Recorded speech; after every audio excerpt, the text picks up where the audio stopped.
Nung nakakilala tayo sa Panginoon, ano na yung pattern natin ngayon? Paano na natin na-incorporate ang word ni Lord at ang kanyang kalooban, ang kanyang direksyon? Kasi mahalagang makita natin na ang pattern na meron tayo noon dapat mas angat ngayon at mas kita ang difference sa'yo. Kung ano yung pattern mo noon, yung cycle ng iyong buhay, kung ikaw ay negosyante, syempre may mga business partner ka. Ano yung oras ng involvement mo sa iyong cycle, yung routine mo.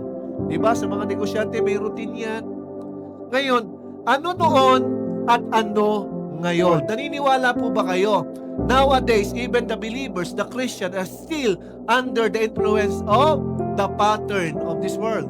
Meron pa ring stigma ang pattern of this world. Ibig sabihin, you are not still renewing your mind. Sabi ng Lord, we need to renew our mind dahil every day, hinihila tayo ng influence ng mundo. At anong influence ang humihila sa atin? Yung iyong routine.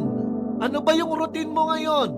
Nung nakakilala ka na sa Panginoon, ano yung changes na hinahanap mo noon, na meron ka noon, at ngayon nawala?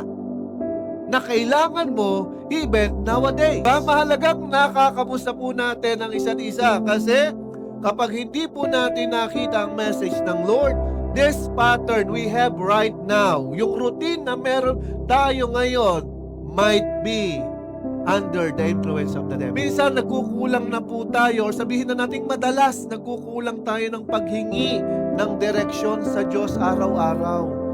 Na every day in our life, there's a routine.